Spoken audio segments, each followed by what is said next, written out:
only get to buy cements or bricks, but it also have to get experience, and that is got by our old age people. Old age people provide us the experience that we need from thousands of years ago, from the evolution of our humanity. We are being too much evolved just due to experience, because whenever the knowledge of book ends, the experience of old people starts. People are very much intelligent nowadays, but still we should not forget the old age peoples, because the real life experiences and problems can only be said by the old people. Old people have only the thinking power, and they have experienced on their own that what are the problems and flaws. जो समाज परिवार में बसवास करती से संस्कार एवं श्रृंखलार अभिज्ञता मूलदुआ अति शक्त था। से केवल बयस बड़ नुहति बर जीवन समस्त झड़झंझा को अति निकट में देखि जड़े जड़े योद्धा जड़े वयस व्यक्ति वयस्क होगार अर्थ है Respected chairperson, honored guests, teachers and my dear friends, a very warm greeting to all of you. Today, I would like to direct your attention towards those pillars of wisdom, experiences and the silent sacrifices, our senior citizens.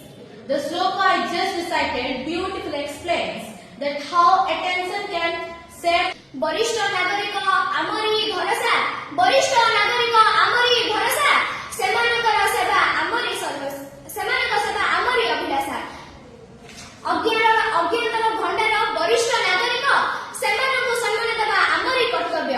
आज वक्तृतार विषय वस्तु होछि वरिष्ठ नागरिक आमर वरिष्ठ संबळ।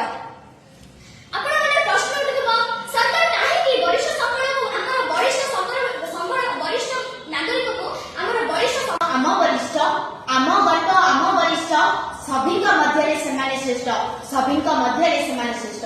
नमस्कार, मु आकांक्षा प्रियदर्शनी मोर वक्तव्य आरंभ करने पूर्व आज विश्व सामाजिक न्याय दिवस उपलक्षे विज्ञ विचारक मंडली एवं आदरणीय प्रतिस्पर्धीगण को मोर अनेक शुभेच्छा और शुभकामना ज्ञापन करुछि।